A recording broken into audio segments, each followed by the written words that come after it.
تعالی علیہ وسلم نیت المرء خیر من عملہ او کما قال علیہ الصلوۃ والسلام۔ انتہائی واجب الاحترام دوستو، کل کے درس کے اندر روزے کی فضیلت اور روزے کی تعریف آپ حضرات کے سامنے ذکر کی تھی۔ آج کے درس کے اندر نیت کے متعلق مسائل آپ کے سامنے بیان کرنے ہیں۔ آقا نامدار تاجدار ختم نبوت جناب محمد عربی صلی اللہ تعالی علیہ وسلم کے فرامین میں سے دو حدیث مبارکہ نیت کے متعلق آپ کے سامنے ذکر کی ہیں۔ پہلی حدیث میرے آقا نے فرمایا انما الاعمال بالنیات، اعمال کا دار و مدار نیتوں کے اوپر ہے۔ اور دوسری حدیث مبارکہ میرے آقا فرماتے ہیں نیت المرء خیر من عملہ، انسان کی جو نیت ہوتی ہے یہ اس کے عمل سے بہتر ہوتی ہے۔ بسا اوقات انسان بہت اچھی اور بڑی نیت کر لیتا ہے، عمل کر نہیں پاتا، میرا اللہ نیت کے کرنے پر ہی اس کو عمل کا اجر عطا فرما دیتے ہیں۔ اور بہت مرتبہ ایسا ہوتا ہے کہ انسان اعمال تو بڑے بڑے کر لیتا ہے لیکن ان اعمال کی نیت اچھی نہیں کرتا، اسی وجہ سے بڑے سے بڑا عمل بھی نیت کے اچھے نہ ہونے کی وجہ سے ضائع ہو جاتا ہے۔ مثال کے طور پر علماء نے لکھا ایک انسان اپنا مکان تعمیر کر رہا ہو، مکان بناتے وقت، کمرہ تیار کرتے وقت اپنے کمرے کی دیوار میں روشن دان رکھے۔ ایک ہے کہ روشن دان رکھا، عام ہوا کی غرض سے روشن دان رکھ لیا، مکان بن گیا، بس بات ختم۔ اور ایک ہے کہ روشن دان رکھتے وقت نیت کرے اللہ میں یہ روشن دان اس لیے رکھ رہا ہوں جب میں رات کی میٹھی نیند کے اندر سوؤں گا، صبح صادق کا وقت ہوگا، مسجد کا مؤذن تیرے نام کا کلمہ بلند کرے گا، اس روشن دان کے اندر سے آواز میرے کان تک پڑے گی،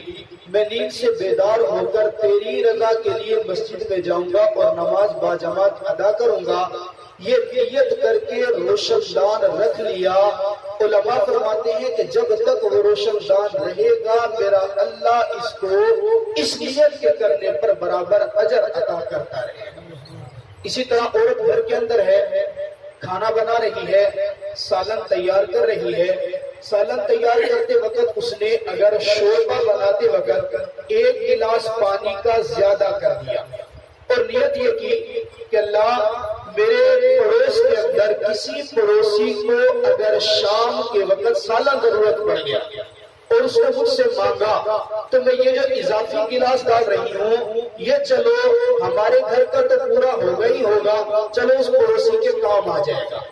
یہ نیت یہ کر لیتی ہے کہ اللہ ہو سکتا ہے شام کے وقت میرے گھر میں کوئی مہمان آ جائے، مہمان کا اکرام کرنا میری ذمہ داری ہے، چلو اس کے لیے اضافی کھانا نہیں بنانا پڑے گا، میں پہلے سے ہی نیت کر کے پانی زیادہ ڈال رہی ہوں تاکہ مہمان کا اکرام ہو جائے۔ علماء نے لکھا مہمان آئے یا نہ آئے، پڑوسی کو سالن کی ضرورت پڑے یا نہ پڑے، اس نیت کرنے کی وجہ سے میرا اللہ اس کو مہمان کا اکرام کرنے اور ہمسائے کے ساتھ حسن سلوک کرنے کا ثواب ضرور عطا کرے۔ اسی لیے فرمایا اعمال، روزہ بھی ایک عمل ہے۔ اس کے اندر بھی کل میں نے تعریف کی تھی آپ کے سامنے، روزہ نام ہے صبح صادق سے لے کر غروب آفتاب تک کھانے پینے اور نفسانی خواہشات سے نیت کے ساتھ رکے رہنا۔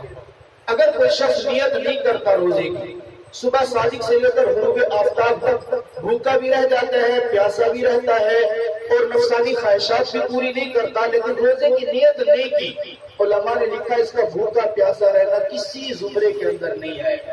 اللہ رب العزت اس کو ثواب عطا نہیں کریں گے۔ ہاں نیت کر لی، نیت کے بعد پھر بھوکا پیاسا رہا تو یہ بھوکا پیاسا رہنا روزہ بن جائے گا اور اس کو تمام وہ فضائل حاصل ہوں گے جو میرے آقا نے روزہ رکھنے پر ارشاد کیا۔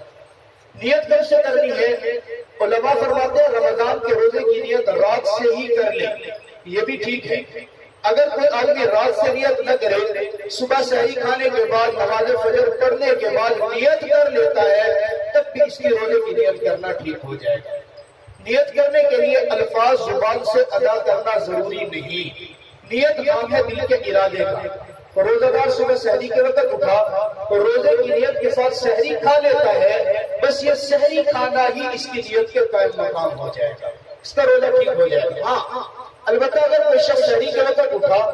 اور سحری کھاتے وقت نیت کرتا آج میں روزہ نہیں رکھوں گا، نیت کر لیتا ہے سحری تو کھا رہا ہوں لیکن میرا روزہ رکھنے کا ارادہ نہیں ہے، اب اس کا روزہ نہیں بنے گا۔ پھر صبح صادق ہوئی، نماز فجر پڑھی، موسم ٹھنڈا تھا، اس کا موڈ بدل گیا جی چلو گرمی نہیں ہے میں روزہ رکھ لیتا ہوں، کچھ کھایا پیا بھی نہیں ہے، نیت کر لیتا ہے، فرماتے ہیں اب بھی اس کی نیت معتبر ہوگی۔ اب یہ کب تک اس کی نیت معتبر ہو سکتی ہے؟ اس میں اصول اور ضابطہ علماء نے فرمایا۔ صبح صادق سے لے کر غروب آفتاب تک جو ٹوٹل روزے کا وقت بنتا ہے، اس کا جو نصف ہوتا ہے، اس نصف کو نصف النہار شرعی کہتے ہیں۔ اس نصف النہار شرعی سے 1 گھنٹہ پہلے تک اگر یہ روزے کی نیت کر لے تو درست ہو جائے گا روزہ۔ مثال کے طور پہ ہمارا مثال سمجھ لیں کہ صبح صادق سے لے کر غروب آفتاب تک فرض کریں ہمارے روزے کے 16 گھنٹے بنتے ہیں، تو 16 کا نصف کتنا ہوا جی؟ 8 گھنٹے۔ 8 گھنٹے میں سے احتیاطاً 1 گھنٹہ نکالو، صبح صادق سے لے کر 7 گھنٹے تک اگر بندے نے کچھ کھایا پیا نہیں ہے اور یہ روزے کی نیت کرنا چاہے تو روزہ اس کا درست ہو جائے گا۔ اسی طرح اگر کوئی آدمی سحری کے وقت اٹھے اور اس نے سحری کے وقت سحری رات کو ہی سوتے وقت روزے کی نیت کر کے سو گیا، صبح سحری کے وقت نہیں اٹھ سکا، روزے کی نیت کی، سو گیا، صبح سحری کے وقت نہیں اٹھ سکا، سحری نہیں کھائی، نماز کے بعد اس کی آنکھ کھلی یا سحری کا وقت ختم ہونے کے بعد آنکھ کھلی اور یہ روزے کا ارادہ کرتا ہے کہ اس کا روزہ ہوگا، علماء فرماتے ہیں روزہ درست ہو جائے گا۔ لیکن جان بوجھ کر سحری چھوڑ رہی ہے کہ اتفاقی امر ایسا ہوگا کہ سحری میں آنکھ نہیں کھلی، نیت اس کی تھی روزہ درست ہو جائے گا، جان بوجھ کر سحری کھانا چھوڑنا یہ بہت بری بات ہے۔ آدمی ارادہ کر رات کو ہی تراویح کے بعد فارغ ہوا کہ تھوڑا سا تو وقت ہے سحری کے اندر، خوب پیٹ بھر کے کھانا کھا لیا اور اسی وقت روزے کی نیت کر کے سو گیا، صبح سحری میں نہیں اٹھا، نماز فجر کے وقت اٹھ کر نماز پڑھ لیتا ہے، روزہ پھر بھی ہو جائے گا، لیکن سحری کو جان بوجھ کر چھوڑ دینا یہ بہت بری بات ہے۔ اسی طرح اگر کوئی شخص سحری اول وقت میں کھا لیتا ہے، 2 بجے اٹھا سحری کھا لی، سحری کھا کر نیت کر لی، اب نیت کر کے لیٹ گیا، اب آخری 10 منٹ میں اس کو خیال آیا کہ میں نے روزے کی نیت تو پہلے سے کر لی ہے، سحری بھی کھا لی ہے، پانی پینے کی ضرورت ہے، ابھی سحری کا وقت ہے، کیا یہ پانی پی سکتا ہے؟ علماء فرماتے ہیں نیت کی ہے، سحری کا وقت تو باقی ہے نا، تو جب وقت باقی ہے تو اس وقت کے اندر کھا بھی سکتا ہے، پی بھی سکتا ہے، البتہ جب سحری کا وقت ختم ہو جائے گا اس کے بعد کھانا پینا اس کے لیے درست نہیں ہوگا۔ اسی طرح نیت کے متعلق اور بھی مسائل، رمضان کے روزے کے لیے نیت جو ہے فرض روزہ ہے رمضان کا، مطلق نیت کرو تب بھی رمضان کے روزے کی نیت ہو جائے گی، خاص نیت کرو تب بھی ٹھیک ہے۔ مثال کے طور پہ آج 4تھا روزہ مکمل ہو گیا، ایک صاحب صبح اٹھا، سحری کے وقت اٹھ کر سحری کھاتا ہے اور نیت کرتا ہے اللہ میں آج رمضان کے 5ویں روزے کی نیت کرتا ہوں، نیت اس کی بھی ٹھیک ہے۔ ایک آدمی یوں نیت کرتا ہے یا اللہ میں رمضان کے روزے کی نیت کرتا ہوں، نیت اس کی بھی ٹھیک ہے۔ اور ایک شخص مطلق نیت کرتا ہے یعنی رمضان سے ہٹ کے کسی اور روزے کی نیت کر لے، مطلق تو ہو گئی، مطلق نیت کی اللہ میں رمضان کے روزے کی نیت کرتا ہوں، روزہ ہو گیا، مطلق میں روزے کی نیت کرتا ہوں، روزہ ہو گیا۔ رمضان کے اندر اگر جان بوجھ کر کوئی یا اللہ میں رمضان کا روزہ نہیں رکھ رہا، میں نفلی روزہ رکھتا ہوں، یا اللہ میں رمضان کا روزہ نہیں رکھ رہا، پچھلے سال کے رمضان کے روزے قضا ہے میں وہ والے روزے رکھتا ہوں، تو کیا یہ نیت کرنا ٹھیک ہوگا؟ علماء فرماتے ہیں رمضان کے اندر رمضان ہی کا روزہ ہوگا، کسی اور کی نیت بھی کرتا ہے تو اللہ کے نزدیک وہ نیت معتبر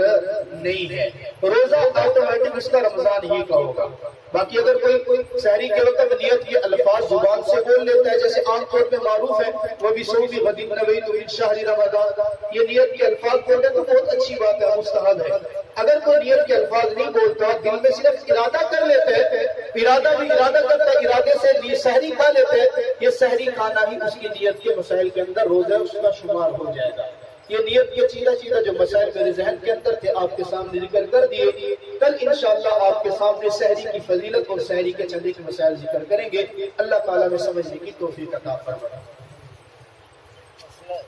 دعا مانگ لے اس کے بعد اللهم صل على محمد وعلى ال محمد كما صليت على ابراهيم وعلى ال ابراهيم انك حميد مجيد ربنا لا تزغ قلوبنا بعد إذ هديتنا وهب لنا من لدنك رحمة انك انت الوهاب یا اللہ یا رحمان یا رحیم یا کریم یا اللہ رمضان المبارک کا جمعہ ہے نماز عصر کے بعد کا وقت ہے اللہ جمعہ والے دن ویسے ہی تیری رحمت برستی ہے اور رمضان کا جمعہ ہو تو تیری رحمت کئی گنا زیادہ ہو کر برستی ہے اللہ ہم سب ہاتھ اٹھا کر دامن پھیلا کر تجھ سے تیری رحمت کے طلبگار ہیں اللہ اپنی رحمت کے طفیل ہم سب کے صغیرہ کبیرہ گناہوں کو معاف فرما دے اللہ ہماری لغزشوں کو معاف فرما دے اللہ ہماری خطاؤں کو معاف فرما دے اللہ ہم اقرار جرم کرتے ہیں اللہ ہم مجرم ہیں اللہ ہم گناہگار ہیں اللہ ہم تسلیم کرتے ہیں انسان ہونے کے ناطے کمزور ہونے کے ناطے گناہ ہو گئے اللہ تجھ سے تیری رحمت کے طفیل اپنے گناہوں کی معافی طلب کرتے ہیں اللہ تو ہمارے گناہوں کو نہ دے بلکہ اپنی رحمت کے طفیل اللہ ہم سب کے گناہوں کو معاف فرما دے اللہ ہمارے وہ رشتہ دار وہ دوست احباب اللہ جو دنیا سے چلے گئے اللہ ان تمام کی کامل مغفرت فرما دے اللہ ان کی قبروں کو جنت کا باغ بنا دے اللہ تو رمضان کے اندر آسمان دنیا پر تشریف لاتا ہے اللہ تو خود اعلان کرواتا ہے کوئی مجھ سے مانگنے والا میں اس کے دامن کو بھر دوں اللہ ہم سب ہاتھ اٹھا کر اللہ تجھ سے اپنے رزق کے متعلق اپنے گناہوں کے متعلق معافی طلب کرتے ہیں اللہ تو ہمارے دامن کو رزق حلال سے بھر دے اللہ تو ہم تمام کی ضروریات اپنے خزانے غیب سے پوری فرما دے اللہ یہ مدرسہ ہے اللہ 9.5 لاکھ روپے کا مقروض ہے اللہ ہمت نہیں ہے طاقت نہیں ہے اللہ قوم تک آواز پہنچانا اور ان تک پیغام پہنچانا ہماری ذمہ داری اللہ کئی مرتبہ پہنچا چکے اللہ تو اپنے رحمت اور فضل سے اس قرض کی ادائیگی کا انتظام فرما دے اللہ اس قرض کی ادائیگی کا انتظام فرما دے وصلی اللہ تعالی علی خیر خلقہ محمد و آلہ و اصحابہ اجمعین